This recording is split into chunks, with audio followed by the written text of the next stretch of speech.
It's Monday night, and that means it's time for Health Watch Oklahoma. We're glad you're with us. As usual, it's 7 p.m. We start talking about the things that you're talking about that you want to learn about, and we're going to just walk through here and bring these guys to the forefront. The Fab 4 is Fab 3 tonight because Dr. Armitage is not with us. And let me just go around and introduce everybody. Dr. Dwight Sublett, MD, Dr. David Chansholm, MD, Dr. Larry Bookman, MD, and me. And we'll start right off with what has been going on since the start of the day, which is when big media and networks and newspapers started saying, number one, that General Powell had passed away.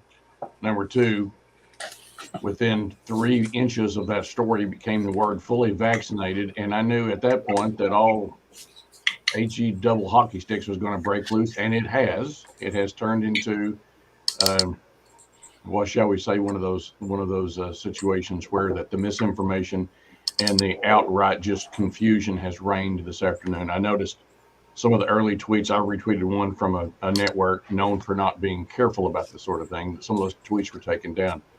But context and perspective about an American hero.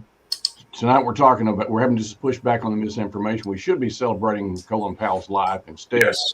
we're having to deal with this nonsense, but that's what we're going to do. And the other thing in my tweet from earlier today is that the recommendation panel at FDA said yes to the Moderna number 2. We'll talk some about that. But Dr. Bookman, just take us through it. It's sad to have to start out on this, but the misinformation, the confusion, and any other words that I could use that are nice, has happened. And so it is what it is. As we're trying to get over the hump, get out of the pandemic, we have this to deal with. I agree. It's sad. We just lost one of our true American heroes for many reasons, not the least of which was he was a true gentleman. And whatever your politics are, he was a man who didn't take political sides, but tried to speak the truth and do what he felt was best in each circumstance, whether you agreed or not. That's all we can ask of any of our leaders, is to do what they think is best and be honest about it. And he was. I found it sad. I was working today and really didn't have a chance to watch the news or read much till just shortly before this program. But I was saddened when I saw at least two of the, I guess, tweets, although one of them I think was on the air, a national correspondent, I'll call him, more of a show figure, who is using this as an opportunity to put down COVID vaccines at a time when we need to be building this country up. And I'm proud to say I saw tonight that Oklahoma County is now over 80% first shots. I applaud them. I think that's terrific, ahead of the national average. I wish the rest of the state could say the same. But to say that General Powell death was due to COVID and was shows that the vaccines aren't worth getting, I think is such an overreach. We had a big conversation among the four of us. Unfortunately, Dr. Armitage can't be here, who may have had the best quotes, as he often does. I thought you were going to let me take credit for him. Darn it. All right. Well, thanks, well, Larry. I'm going to let you take credit. But, I was going to use him. I wasn't going to give him any. No. But, you know, I think that let's be honest, to know General Powell's condition, none of us do. None of us were his doctors. We do know that he had underlying disease, including a blood cancer called multiple myeloma, Parkinson's, and he was 84 years old and he was receiving chemotherapy. So all of those combined make it difficult to say the vaccine doesn't work. See, he died. So, and Dwight, you brought up an article that you read. So let's start with that first, because that's, that's the science. Well, That's the facts. And let's talk facts and not, yeah. talk about a man's life or death who deserves to be applauded. So Yeah, I did a little looking, after this came up, and I did find something from the NIH, and it's like John says, a lot of the stuff we have right now, we're so early into the research and looking at this, but there was groups, independent groups out of the United States, UK, and also France that have been looking at patients with various blood cancers, including multiple myeloma, and the effect, their response to the vaccine. And what they're looking at is the antibody levels, which, as we have discussed before, there's a lot of questions, I guess would be the way to put it, as to where your antibody level and your actual level of immunity is and everything. But the bottom line is that in the study, a significant percentage, in the case of the U.S. study, about 46%, and it was a small sample, it was about 67 patients, 31 out of the 67 patients had a very blunted response to the vaccine regimen. And this material was gotten primarily after vaccines were started. But that was one thing that I found, and I can't say that I'm surprised by that. Particularly if you're immunocompromised, obviously you're probably going to have a blunted response to that. Now, what does that mean? First of all, we still need more patients to look at. Secondly, what does the antibody level, what does that tell us? I think we're still working on that. So, and as you mentioned, age is thrown in there, and so I think there's so many factors. I don't think it has, my feeling is it makes no difference. It doesn't change anything at all as far as our ongoing recommendations regarding vaccine. It probably emphasizes even further the need to vaccinate. And also, further, we need to pay attention, particularly when we're around elderly individuals or people that are compromised. We need to be wearing the mask still, because we could be spreading disease and not even know it about it. And they're more, it looks like that they're more vulnerable to infection. So I think if anything, it highlights the need that we need to forge ahead and keep getting that vaccine, get as many people vaccinated as we can. David? I was going to say, there's the article on the front page of the paper today in the Daily Oklahoman was about ongoing vaccine studies going on at the Lynn Institute and OMR. I think it was OMRF. Pretty sure it was OMRF that is doing the study on how the best vaccine strategies for immunocompromised patients. OMRF has always had a really strong rheumatologic disease arm, and those patients are on a lot of medicines that suppress the immune system because rheumatology diseases are primarily immune based, and so those medicines can significantly suppress the immune system, and so they're trying to recruit for exactly this reason. We saw it in the transplant population very early on. Only about 30 to 40% of people responded to the primary 2-dose regimen, and that was where the whole booster conversation got started, was in that immunosuppressed population. Well, once we saw the data there and we started talking, remember the very first booster EUA was put out there for people who were transplant or had similar immunocompromising conditions. Well, I got news for you. That's chemotherapy. I don't know General Powell's medical history at all. I know he had multiple myeloma, which is a disease of antibodies specifically, of abnormal production of antibodies. And the way you do that is by suppressing the immune system. So I've taken care of thousands of cancer patients in the hospital, had it in my own family like most people.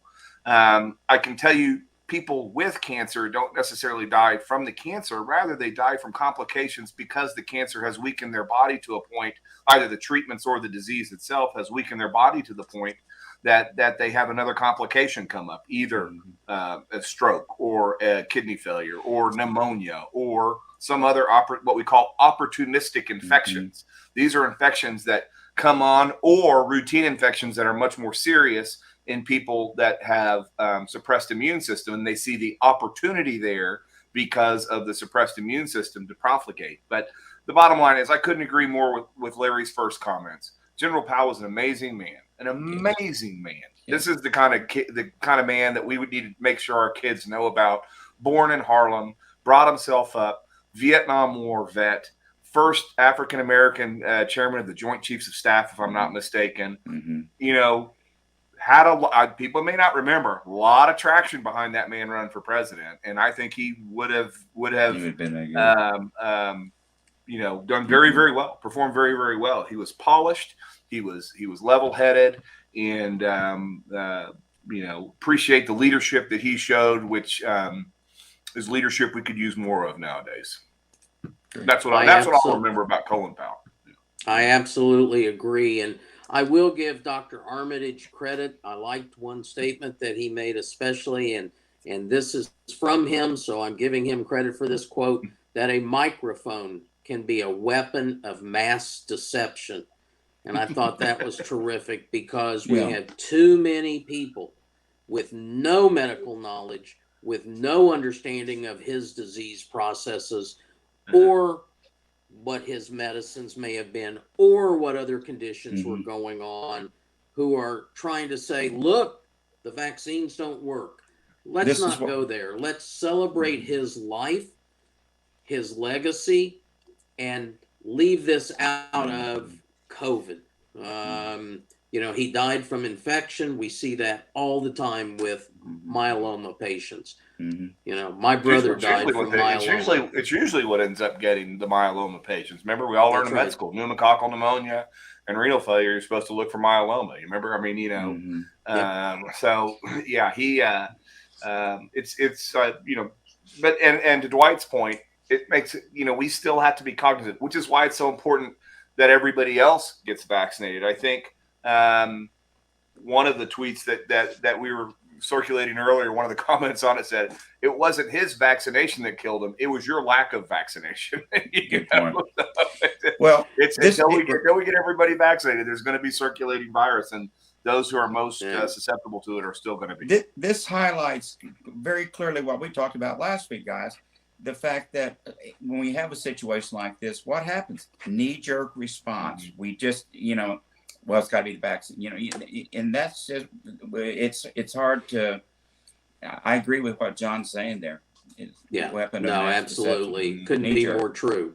Yeah. So, David, we had a lot of FDA meetings this last 10 days. You want to talk about the boosters and what, at least what the advisory to the FDA and what's going to go to the CDC advisory? That people need to understand. This was an advisory. The FDA came out today. It's going to go to CDC advisory, and then hopefully Dr. Walensky will sign off on it. But talk about the vaccines. Yeah, no, there was a lot of activity. I guess it was the end of last week. Yeah, the Johnson & Johnson boosting, and then you know what we're going to do with Pfizer, or you know, the one that I think a lot of us are watching more than anything is the mixing and matching, because that's happened a fair amount. There are a lot of people that got the Johnson & Johnson vaccine early on that were like, well, after, you know, they got it, and then there was some data about it not being quite as good against Delta and other things, and they saw everybody else getting boosters. And I've seen a number of patients who told me, yeah, I got the Johnson & Johnson, and then I went and got the Pfizer series. So, I mean, the question is, you know, what does that mean? Some of those transplant studies that we were talking about early on did show mixing and matching of Pfizer primary series, Moderna secondary, and vice versa.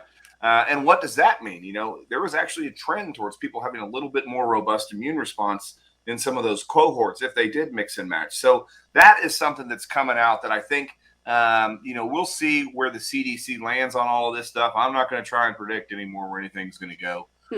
But, you know, I think that you're going to continue to see those lanes widen a little bit for people who are eligible for boosters, and you're going to see the strategies be a little bit different too. Do I think there's some merit in Mixing and matching? Yeah, I do. I mean, especially, that we've seen people that have the Moderna shot probably have better protection against some of these things, or at least let's just say longer standing immunity, longer standing antibody levels. Let's say that. We don't know about the rest of it yet. And I think that that data is going to continue to come in. Now you have a framework where you can get more of that data, because before the booster shots had been pretty clear, stay in class, stay in the same brand that you got before. Another thing that I was reading quite a bit about today, and I know this is a little bit different than what the FDA was talking about, but is trying to see whether or not messenger RNAs that are tweaked a little bit, for the Delta variant or something like that, can be rapidly ramped up, and whether or not they would perform any better than what we have now. Those are things that we don't know. So I think the vaccine landscape will continue to change, but this is really exciting. I'm boosters have been going on for a little while now. Anybody who wants a booster could probably find a way to get one, irrespective of what the new guidelines are. I am really way more interested in next week's conversations around the 5 to 11-year-olds, because once you start getting that cohort on board, I think that we can really make a much bigger dent in this quicker. But again, 80% in Oklahoma, man, is that awesome? Is that in Oklahoma County? Is that just fantastic? Right. Yeah, that's great. Sorry, in Oklahoma County, that is just fantastic news, and a real shout out to OCCHD and to Mayor Holt, who have continued to follow the science, follow the wisdom of the medical community in saying, hey, vaccination's the right thing to do. And have not only said that, but have really championed it and aggressively, proactively messaged that you need to go out and get your vaccine, not just kind of stood on the sidelines. I think that that's fantastic. Dwight, before we get to the 5 to 11-year-olds, I just want to say that let's, so that everybody's clear. Number one, the recommendations have not come out yet. This is a recommendation from an advisory committee to the CDC, but the final recommendations have not come out. But it looks like what's going to come out is that all J&J patients who receive the one-dose J&J are going to be recommended to have a second dose or use the messenger RNA, but they're going to require a booster for all of them. Moderna looks like it's going to go the way of Pfizer, greater than 65 and high risk. And Moderna will be a half dose. So there are little differences of each one. J&J is everybody. Right. Moderna's half dose for over 65 and high risk. And Pfizer, which has been approved, was over 65 and high risk, but a full dose.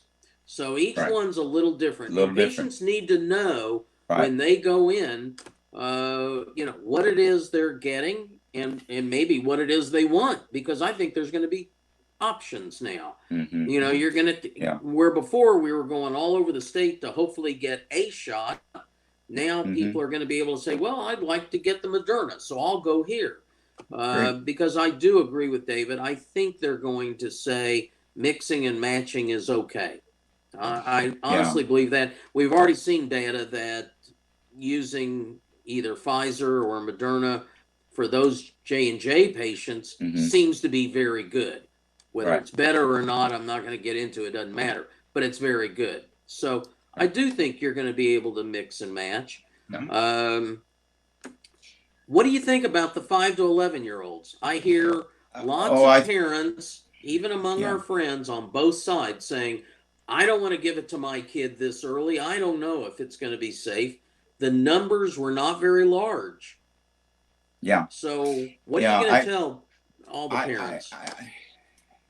It's kind of like what we talked about last week, Larry. I think that we could look at what we've seen in the adult population, particularly the adolescent. We got not as great a number of adolescents that have gotten vaccinated so far, and we're limited so far to the Pfizer vaccine. We don't have Moderna. Moderna is applying for the adolescents, I think, but we haven't gotten there yet. And when we will get there with the 5 to 11 year group, I don't know. Hopefully soon. I think that the safety to me looks good. It's always a situation where, okay, could the child react differently?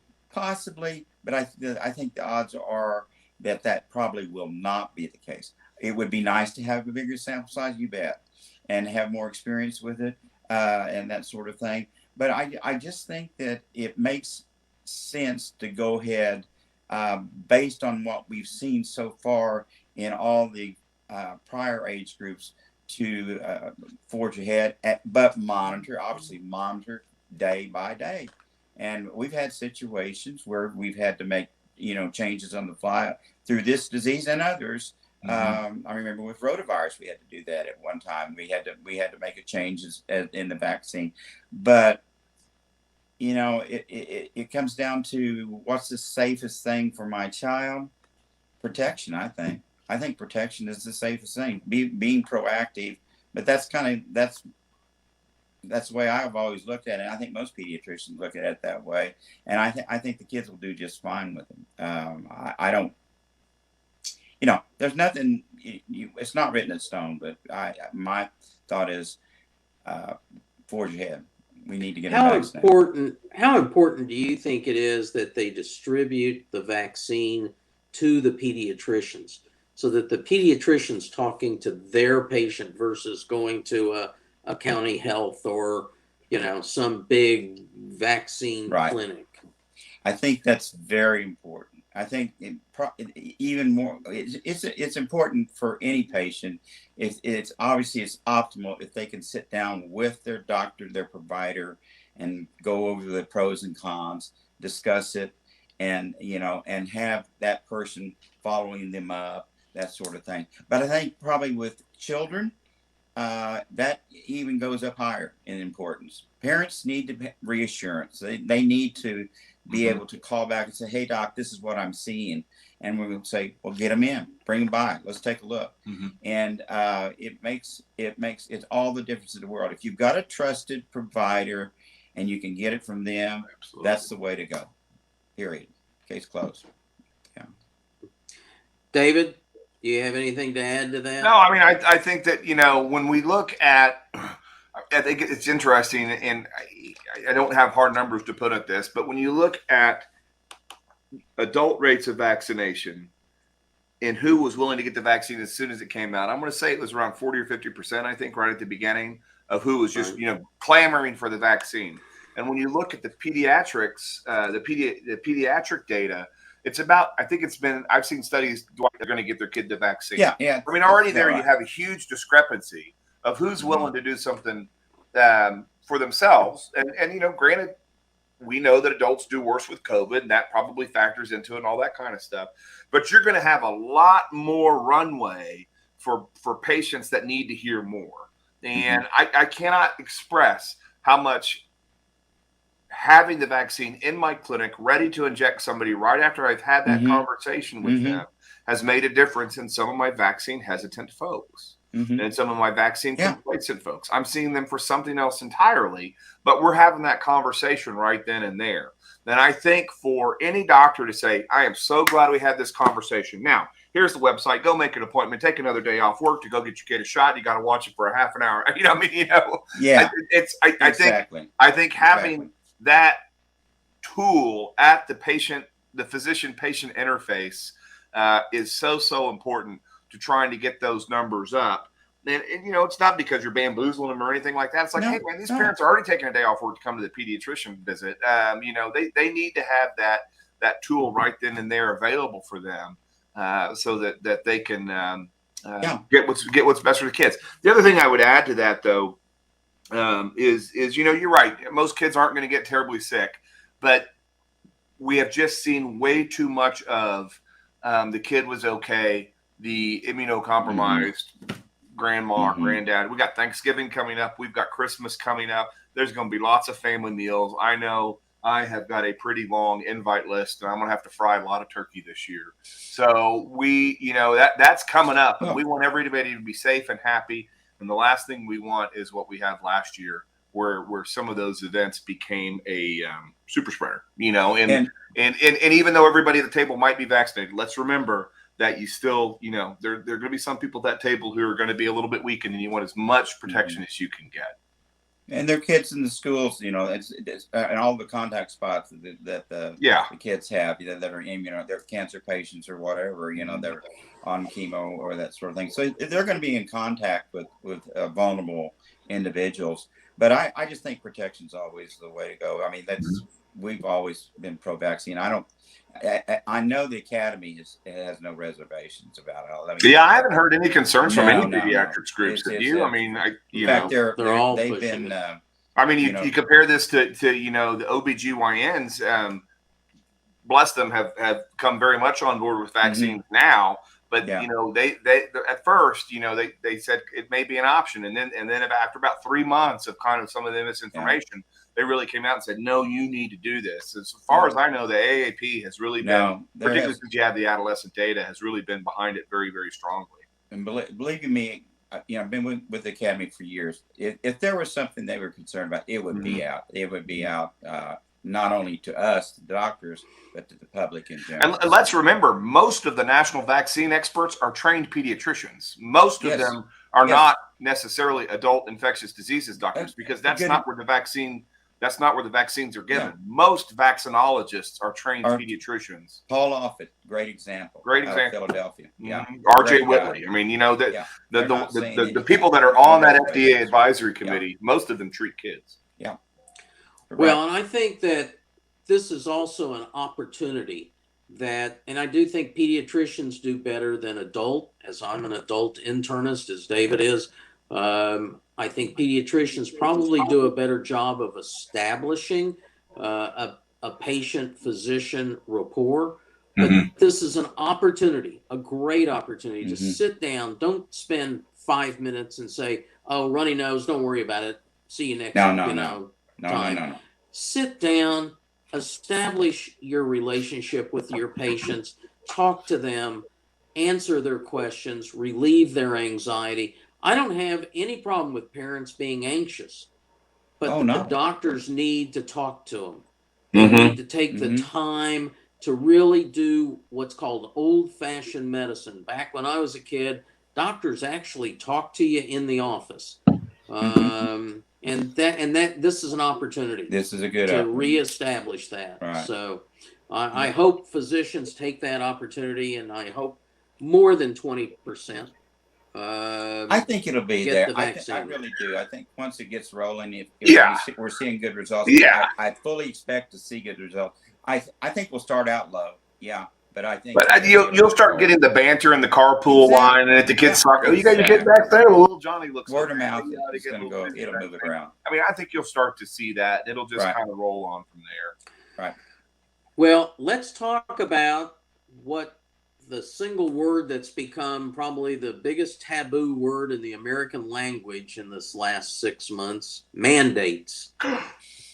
Oh my God, Governor Abbott, our dear governor to the south, came out with another executive order today that says nobody in his state will have a mandate, that he believes in personal responsibility, that vaccines should not be mandated.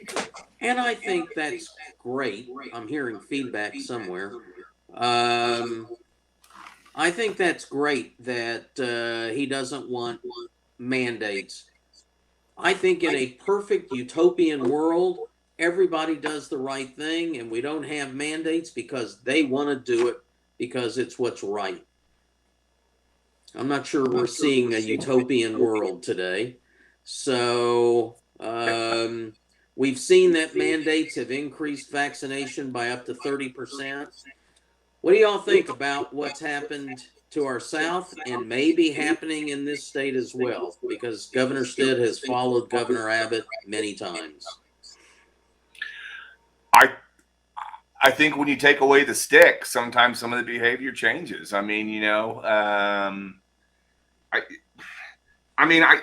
Before, it's just funny to me how the talking points changed. Before, it was local communities make your own best decisions.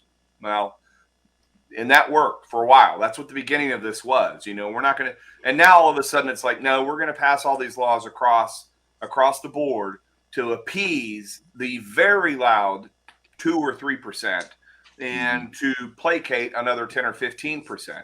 You know, I was so edified when I was at one of my recent healthcare facilities, you know, where I've talked to a lot of different folks there who are pretty vaccine hesitant about it, and some who are quite vocal about it.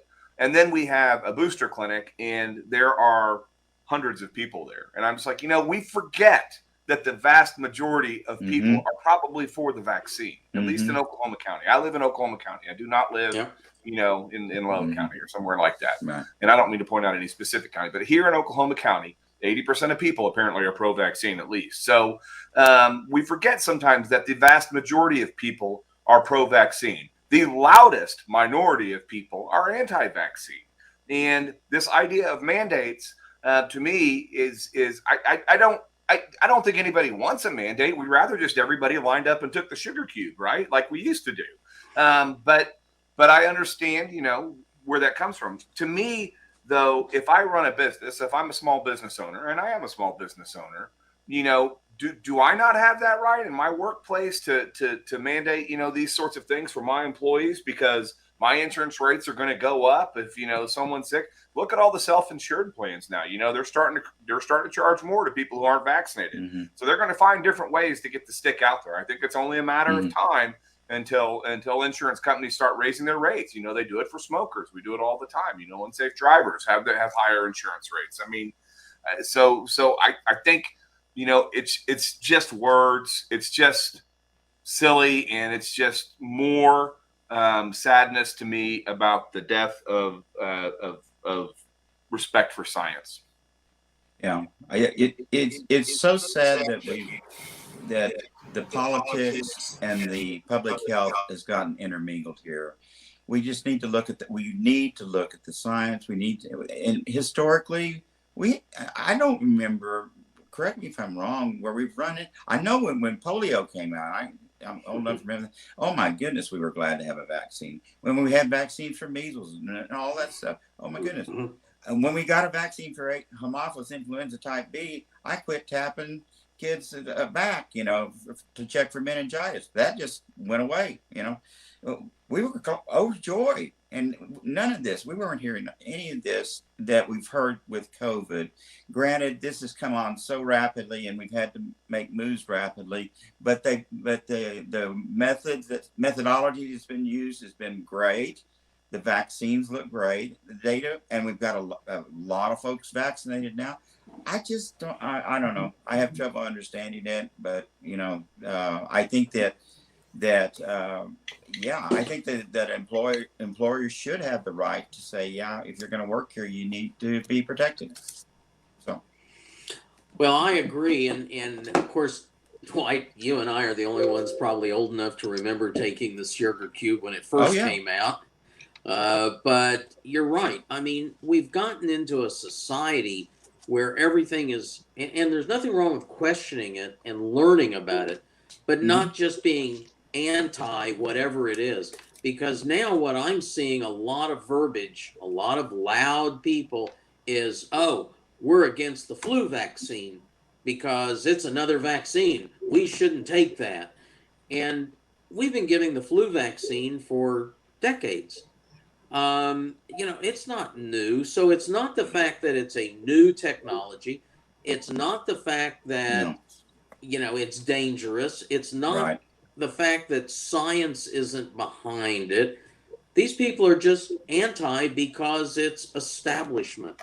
And it goes back to the 60s when everybody was anti-establishment. Yeah. But I mean, you say personal responsibility.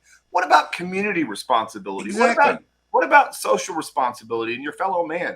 Putting on your seatbelt is personal responsibility. Taking a vaccine to make sure you don't spread disease to others. And yes, I know people with vaccines can spread disease and all that kind of stuff.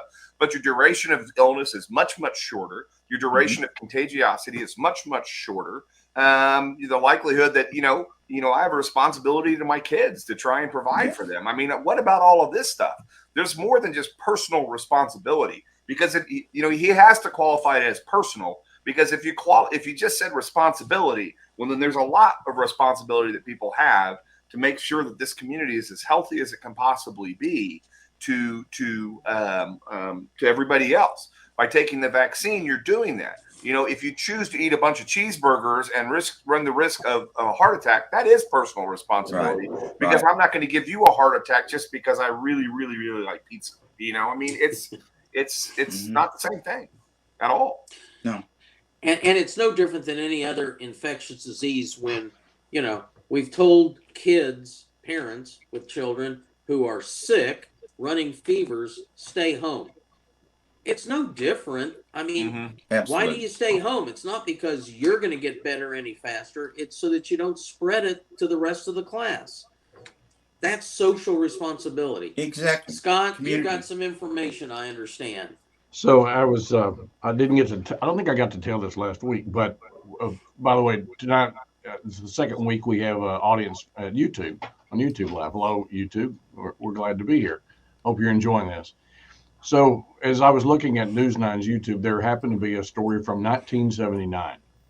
And there were two stories I wanted to tell you about, which is, I think people will enjoy this. Number one was there was a rookie reporter there at News 9 by the name of Mike Betcher, who, as you know, is a Hall of Famer and is one of the greatest reporters that ever lived. And he was at News 9. There was a story about daycares in Oklahoma.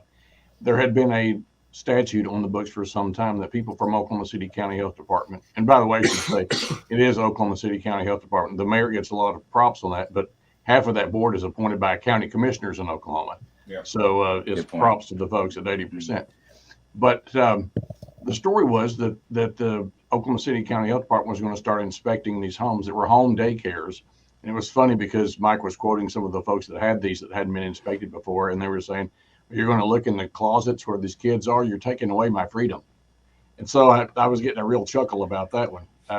Number two, CBS had a rookie reporter that they had did a story in Pennsylvania in Amish country. And the rookie reporter's name, I think, was Sawyer, maybe first name Diane. Okay. Yeah. So the story was that there had been this 1979, Jimmy Carter is president, there had been a polio outbreak in Amish country in Pennsylvania. Remember that. And so some in the Amish community had been pushing back. There was a doctor who was on there who said basically, look, we explained to these people what was going on then, and they were giving them the eyedropper full of the sugar cube type thing, right? Mm-hmm. And he said, once we corrected the misinformation and we explained to them that this was to help their fellow people in their community and outside the community, there was no more discussion. How times have changed, huh? A little bit. Oh boy. Oh boy. Yeah. You're right. Yeah. And that's what I was saying. I mean, times have changed, and people are to be anti, not because there's information, true information. Mm-hmm. And I don't want to get into social media and all those things. That's a whole different discussion. But we just need people to understand that physicians and the scientists are out there trying to help, trying to get us past this pandemic. The virus isn't going to be gone. We're not trying to kill the virus. And that brings me to my next subject that I want to talk about. I'm going to throw this to David first. And that is this new discussion on the Delta Plus virus. You know, we've talked about Delta for a long time. Now they're talking about a new variant, Delta Plus. Don't know. I'm sure it's in the United States. I mean, whether it's tested or not. But do you have any information that you can share that people might find interesting and need to know about Delta Plus? Well, I think this happens a lot with all of these variants. We've seen it so you start out with D614G, right? That's the wild type. You go to Alpha. Then we went to Gamma. Gamma was the big P1 variant that came out of Brazil. And then we went to the Delta variant. And then there was fears about the Epsilon variant. There was fears about the Lambda variant that came out of California. Lambda. We were for sure that one was going to be a wildfire, because all wildfires come out of California, right? But anyway, so we were sure that was going to happen. Listen, it all merits monitoring. The Delta Plus variant is just something that has acquired some other mutations. There have been a few mutations that have been shown to make the original wild type coronavirus, SARS-CoV-2 virus, that had been shown to make the original SARS-CoV-2 virus more transmissible, more contagious, more pathologic, whatever. And the Delta Plus is just something that is maybe a Delta variant with aftermarket parts, so to speak, that might help it to become a little bit more effective. I think, like all of these things, they have to continue to be monitored, and they have to, because one of them might catch fire and start becoming very, very problematic. But, you know, in the UK, where they've already seen some of the Delta Plus variant, they've seen it there, but it just hasn't gone crazy. Why is that? Probably because there's a fair amount of herd immunity now from vaccination and from natural infection. And it may be because, you know, the time isn't right for it, or it hasn't yet become a perfect storm. Is it possible that something like that could happen? Absolutely. We've seen that now several times. I mean, if you think about it, SARS-CoV-2 in and of itself is kind of a variant, right? I mean, it's a variant of SARS. It's a variant of native wild type coronavirus. Right. I mean, they're all kind of variants. So you know, to say that something couldn't kind of come up, yeah, sure, it could. And that's why, like we talked about earlier with the vaccines, you know, where they're looking at maybe even tweaking the messenger RNA, seeing how rapidly they can do that on a production platform. That's where that kind of science becomes really, really important to see whether or not those tweaks would work. Theoretically, they might. Realistically, they might not. There's lots of things that we think work theoretically that don't work that well when you put them into a rigorous study environment. So continuing to monitor that, and that's kind of where you see those designations that the CDC keeps putting out there: variants of interest, variants of concern, variants of great significance. You know, they kind of keep moving those viruses back and forth among that as circumstances change. We'll have to see. I don't know how much Delta Plus has been seen in the United States, but it's you know, we still got plenty of Delta. I'm gonna worry about that one more than anyone right now. Well, and I think, at least from the little bit of reading that I've been able to do on Delta Plus, what's really important, I think there's 2 points that you alluded to. One is that it hasn't really spread like wildfire, and probably because of natural immunity and vaccines, that it's keeping it under control. Again, I think people have the misunderstanding that we're going to kill this virus, it's going to be gone, and it's going to be part of our history books. That's not what's happening. You know, the virus is like the flu. It's a virus that's going to be here. It's going to change.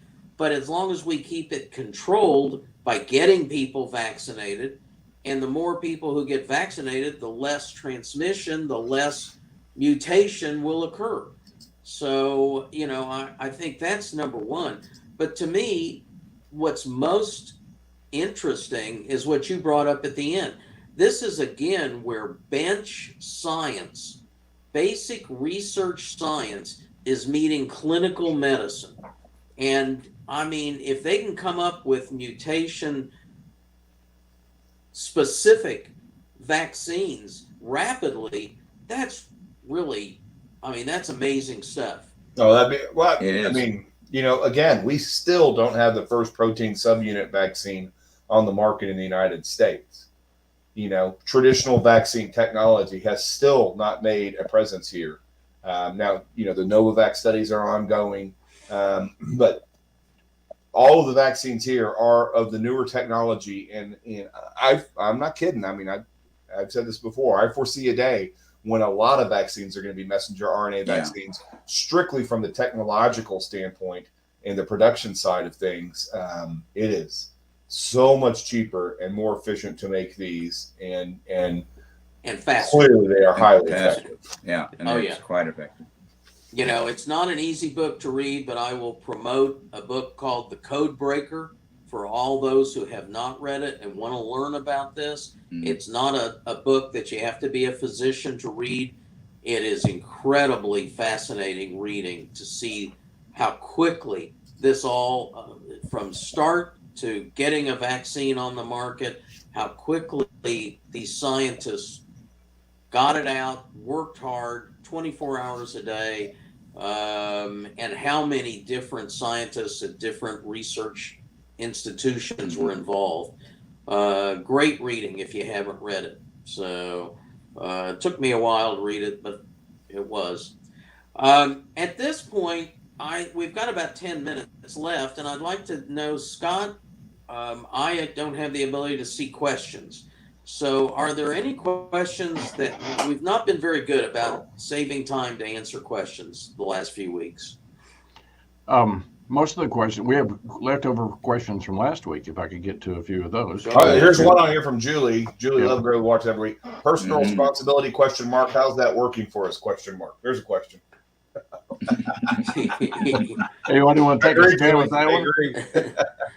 Yeah. Yeah. I think the polling is on that one. That didn't work out so well. Not so good. I think we had quite a bit, as we were getting to questions last week, and there was a lot of discussion. It was the mix and match that was a lot. Maybe you could go back to that from what the data is saying right now. I saw it may have been Dr. Armitage's favorite doctor, and you all know Dr. F. And Dr. F was talking this weekend, perhaps saying, maybe we should have made J&J a 2-shot. You may have seen that one. And I should throw up the Faucification slide, but I don't have access to it right now. But so the mix and match, when we ended last week, that's where people had lots and lots of questions. I'll go back to the J&J thing. You know, when the Pfizer and the Moderna shots originally came out, it was truly one of those things that was too big to fail. And if you had a study done that was only a 1-shot series and it didn't show a significant impact on the disease trajectory, we were going to be a year behind. They had to do a 2-shot series to make sure that they saw something there. If you look at the efficacy of a single shot J&J, it's not much worse than the efficacy of a single shot Pfizer or Moderna was. So I don't disagree with the idea that a J&J booster is a good idea. Is a J&J primary series a good idea? Or should we have just done 1 shot with the Pfizer and the Moderna followed by a 6-month booster? These are all questions that are going to be answered by science over the next 10 years. All of these questions are going to be answered by science. But so, you know, the retrospectoscope is what we call it in medicine. You know, Monday morning quarterback, whatever you want to call it, hindsight's 20/20 about the J&J. It's still a good shot. It's still an effective shot. But a 2-shot series probably will give you more protection. The mixing and matching, there's been some preliminary studies that show a modest increase in antibody levels with mixing and matching of Pfizer and Moderna.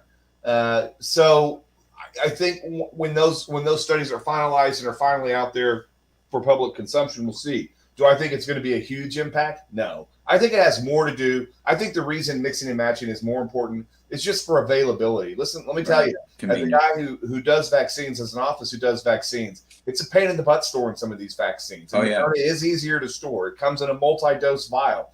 I hate. If I have 5 patients in my office and 3 of them need Moderna and 2 of them need Pfizer, I'm throwing away a bunch of shots. But if I can just give them all 5 a Pfizer shot, then I'm only throwing away 1 shot. You know, so I mean, it makes a difference. I think it makes a bigger difference logistically probably than it does immunologically, if that makes any sense.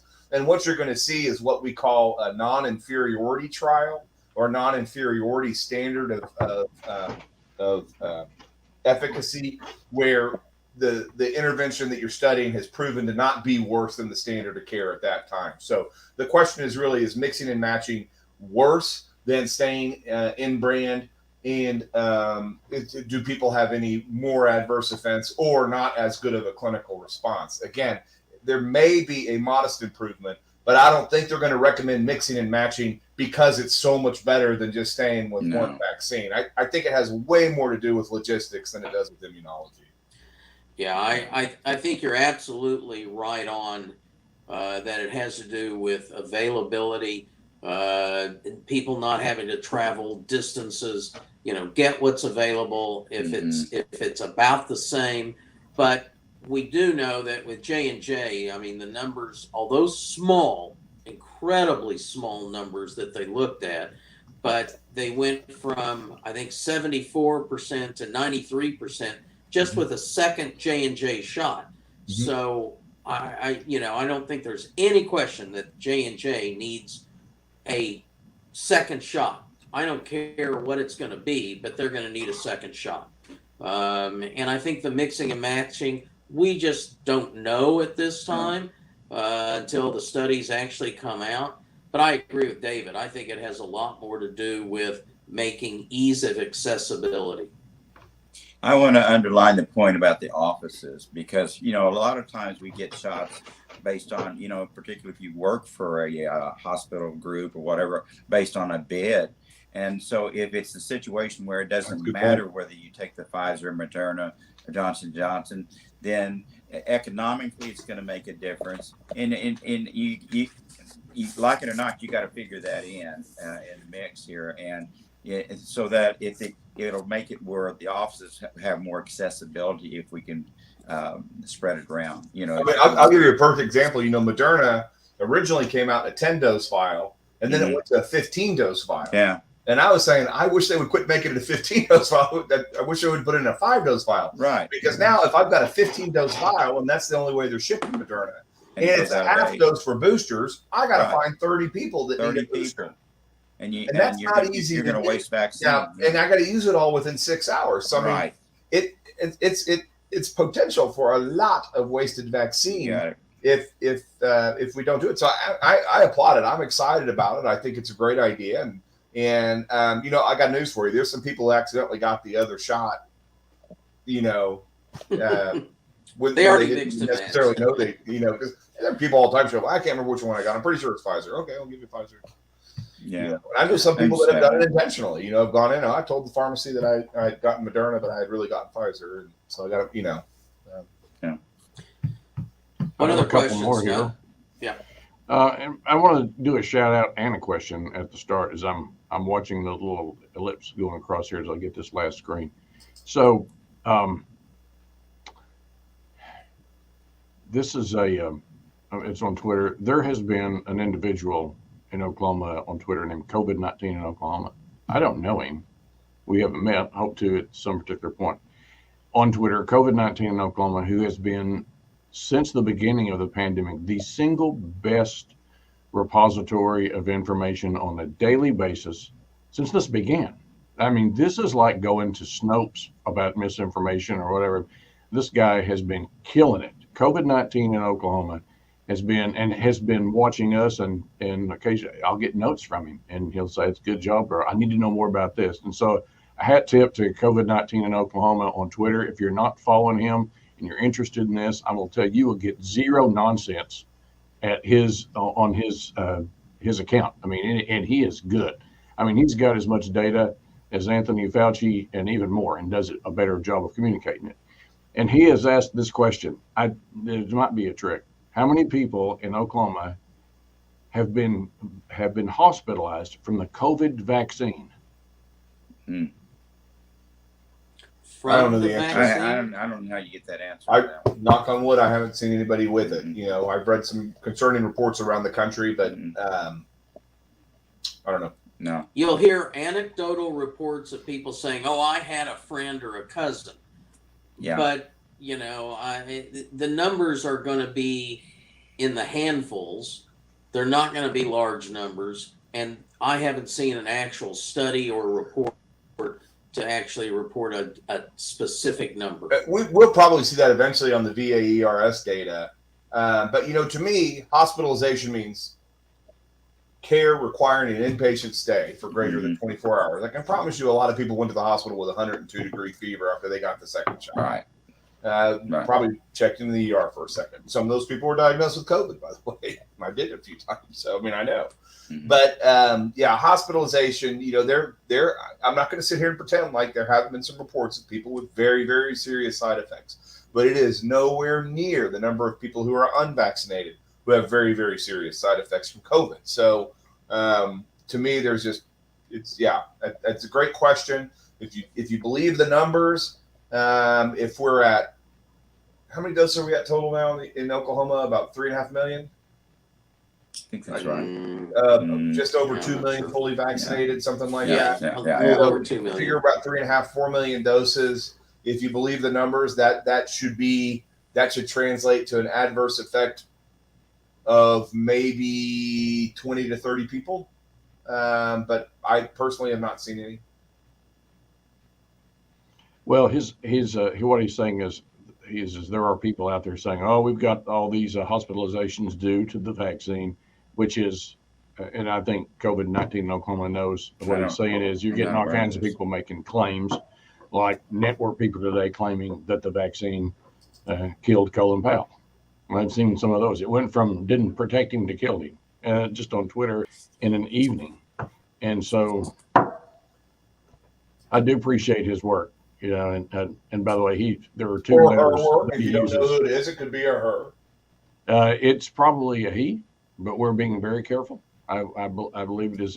COVID-19 in Oklahoma is he's good if he's a he, and he's listening right now. It's the time of year we could do a seance here. COVID-19 in Oklahoma. Are you a he? Are What is you the a right he or pronoun? she? Yes. What is the right pronoun?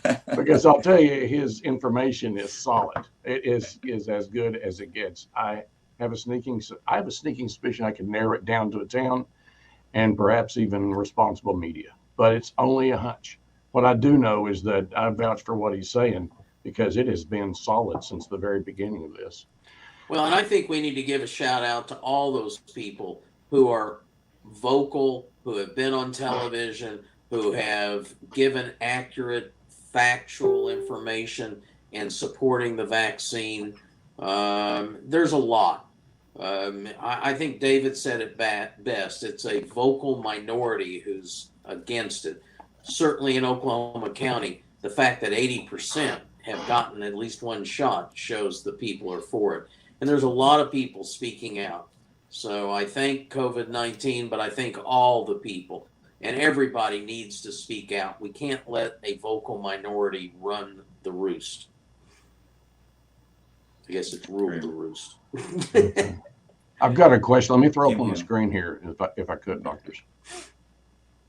Yeah, I was looking at that myself. That's a good question, Kim.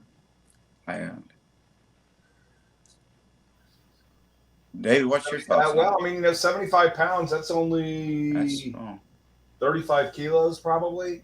Yeah. It's a good question. So if you took the first dose, I guess my first question would be, did you take the second dose, since you're asking about a booster? But it's hard to know. It's hard to know whether or not those kinds of things would happen. If you had the second dose and you didn't have a serious reaction, that's fantastic. You also need to ask yourself, are you in one of those categories that is recommended strongly to get a booster shot? Because, again, not everybody is. You look fairly young in that photo, Kimberly. And if you're under the age of 50, you're going to have different risk factors that would merit boosting than others. So she has not got second shot. Okay. Right. Okay. Yeah, no, I think that's definitely a conversation you should have with your physician. Yes. But it something you need to take into account. The good news is, even though you had a reaction to the first vaccine, you probably still got some pretty good immunity from it. So there's that. And I would add that if you're going to get the half-dose second shot, do it at a medical facility that's equipped with Benadryl, steroids, and spend 30 minutes or even an hour there afterwards, because those are treatable side effects, treatable symptoms. Don't go home where you can get yourself into trouble. No, it needs to be monitored. Let me throw one more up here. You guys will love this one.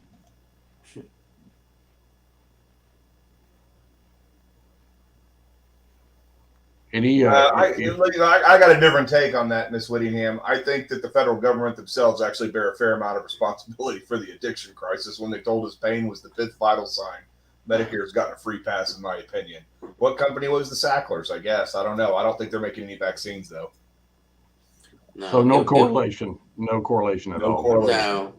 And that was Congress and the FDA and a whole lot of people who take responsibility there.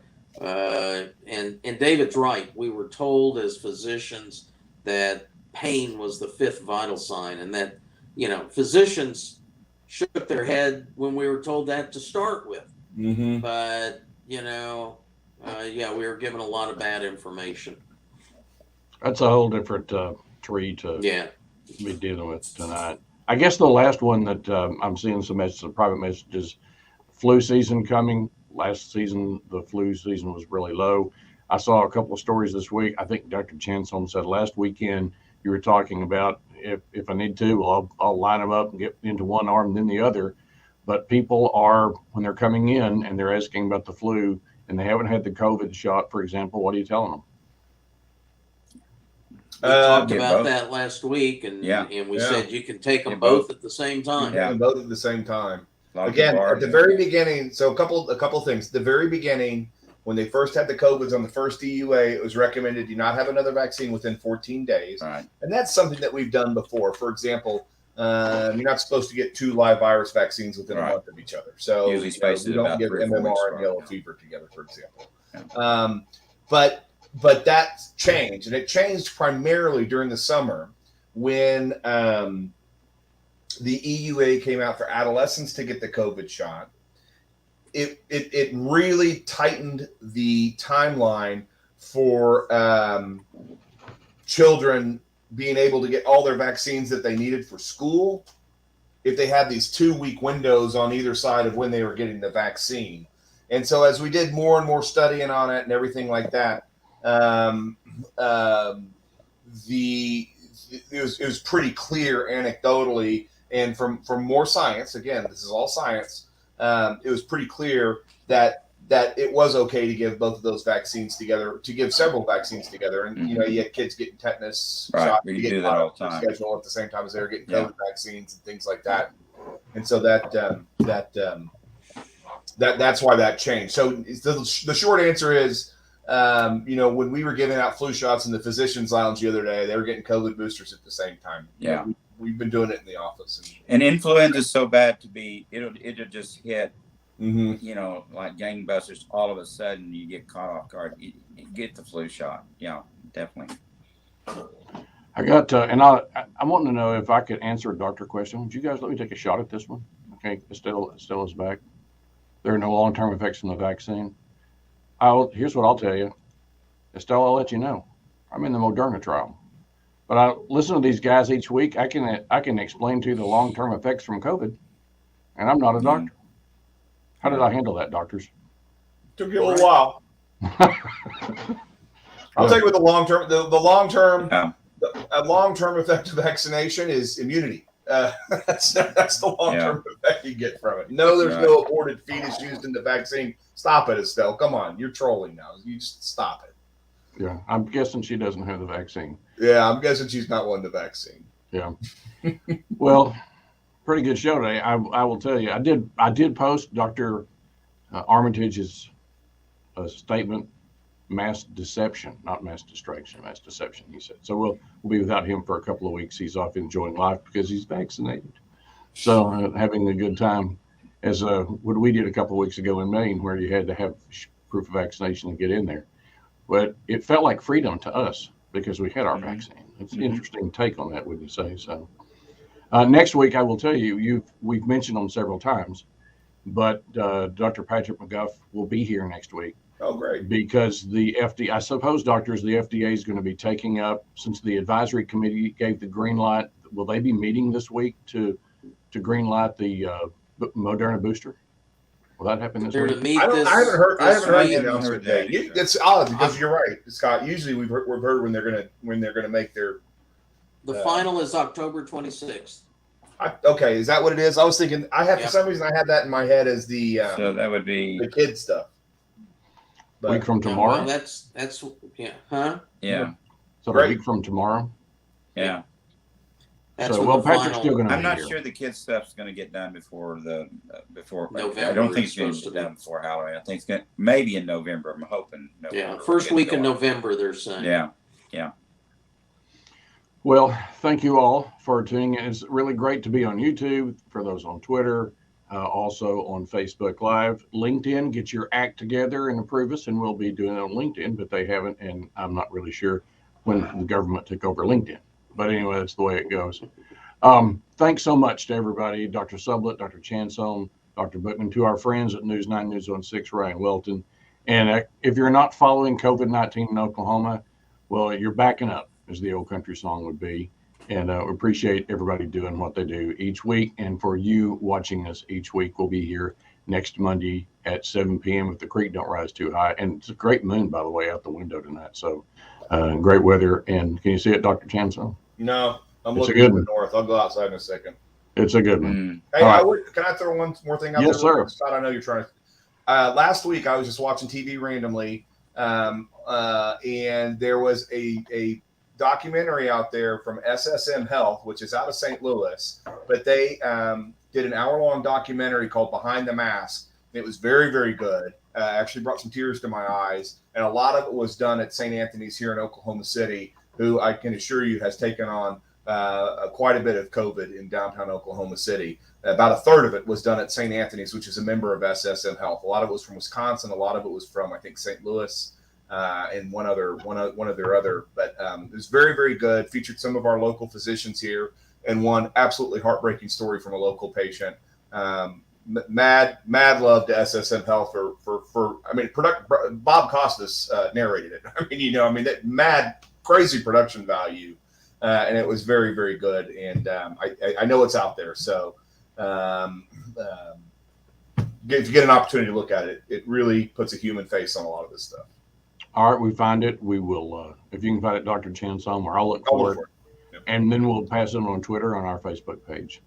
In the meantime, have a great evening, everyone. We're trying to figure out exactly what the Dodgers are thinking. Okay, they were ahead. Go Braves! Yeah, well, they're in the driver's seat here. I love it. I'm a Braves fan. By the way, if you have Bedlam tickets, you're really doing good. They're going to be up 400% over last year. So Wow. yeah, So that's what's headed. Boomer Sooner is what I say. Boomer Sooner. Boomer.